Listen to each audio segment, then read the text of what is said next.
नमस्कार, मी Ranjana. Home cook Ranjana चॅनलवरती आपल्या सर्वांचं पुन्हा एकदा स्वागत आहे. आजची रेसिपी करणार आहे अंगी रस्स्याची बटाट्याची भाजी. तर अंगी रस्सा म्हणजे काय ते रेसिपीमध्ये मी दाखवणारच आहे. चला तर मग रेसिपीला सुरुवात करते.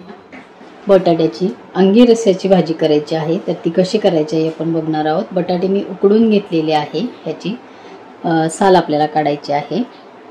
साल काढून घेऊ आणि यासाठी लागणारे मसाले इथे मी दाखवणार आहे. कुठलंही वाटण तयार नसेल तरी सुद्धा एकदम छान दिसणारी, चवीला छान असणारी, झटपट होणारी बटाट्याची अंगी रस्स्याची भाजी कशी बनवायची ती आज इथे मी दाखवणार आहे.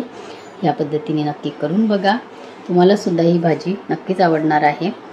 तर ह्याचे मी असे संपूर्ण बटाट्यांची साल काढून घेते. जेवढ्या बटाट्याची आपल्याला भाजी करायची आहे तेवढी आपल्याला साल काढायची आहे. शेंगदाणे थोडेसे घेतलेले भाजलेले, पण ते एकदम बारीक कुटलेले आहे, जाडसर नाही. बऱ्याच भाजींमध्ये शेंगदाणे जाडसर कुटत असते, मी ह्या भाजीमध्ये शेंगदाणे बारीक कुटायचे आहे.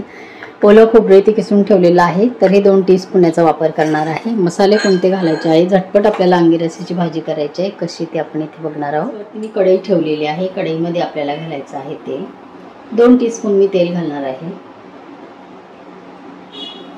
तेल व्यवस्थित गरम करायचं आहे. तोपर्यंत बटाट्याचे या पद्धतीने मोठे मोठे असे तुकडे मी करून घेतलेले आहेत. तेल व्यवस्थित गरम झालेलं आहे. तेलामध्ये घालायचं आहे चिमटीभर हिंग, थोडीशी घालायची आहे हळद, आपण जो शेंगदाण्याचा कूट करून घेतलेला आहे तो घालायचा आहे. 2 टीस्पून आपण घालणार आहे ओलं खोबरं किसलेलं.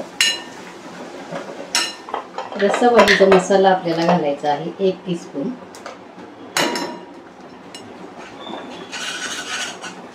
थोडंसं घालायचं आहे पाणी.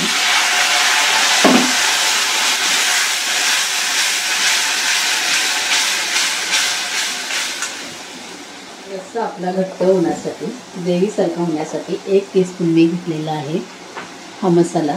तर या मसाल्याची मी मिक्स मसाला आहे हा घरी बनवलेला, तर फुल 1 चमचाने घातलेला आहे, नंतर थोडासा घातलेला आहे. तर या मसाल्यामुळे घट्टपणा येतो. तर हा मसाला कसा बनवलेला आहे माझ्या चॅनलवरती रेसिपी आहे बघा. मसाला टाकल्याबरोबर एकदम छान ग्रेव्ही तयार होते. या मसाल्याची रेसिपी मी चॅनलवरती दिलेली आहे, तुम्ही बघू शकता. थोडंसं पाणी अजून मी घालते. इथे तुम्हाला मी घट्टपणा किती आला ह्या मसाल्याला तर ते इथे दाखवते तुम्हाला, त्यामुळे मी इथे पाणी घातलेलं आहे. वाटण आपण काहीही घातलेलं नाही. शेंगदाण्याचा कुटही तुम्ही बघितला, थोडासाच आपण शेंगदाणे घेतलेले आहेत. व्यवस्थित आपला मसाला शिजून झालेला आहे. आपण जे बटाटे उकडून घेतलेले आहे कट करून ते आपल्याला घालायचे आहे. आता घालायचं आहे पाणी. तर मी मगाशी रेसिपीमध्ये सांगितलं की अंगी रस्सा म्हणजे काय, तर अंगी रस्सा म्हणजे अगदी थोडंसं त्यामध्ये रस्सा, पातळ नाही, अगदी थोडासा रस्सा, त्याला अंगी रस्सा असं म्हणायचे. मी पूर्वीपासून हा शब्द ऐकत आले माझ्या आजीच्या तोंडून, आईच्या तोंडून. तरी अंगी रस्स्याची भाजी ही या पद्धतीची असते. तर हा मसाला बघा एकदम छान घट्ट ग्रेव्ही तयार होते. चवीला म्हणाल तर 1 नंबर लागतो. हे पुरतं घालायचं आहे मीठ आणि 1 खळखळून उकळी फक्त आपल्याला घ्यायची आहे. बटाटा व्यवस्थित शिजलेला आहे, जास्त शिजवायचा नाही. 1 उकळी आल्यानंतर आपण गॅस बंद करणार आहे. बटाट्याची अंगी रस्स्याची भाजी आपली इथे तयार झालेली आहे. या पद्धतीने नक्की करून बघा. बटाट्याची अंगी रस्स्याची भाजी आपली तयार झालेली आहे. याच पद्धतीने नक्की करून बघा मंडळी. मसाले मी माझ्या चॅनलवरती दिलेले आहे. घरच्या घरी मसाले बनवून आणि अशा भाज्या करून बघा, तुम्हाला सुद्धा नक्की आवडणार आहे.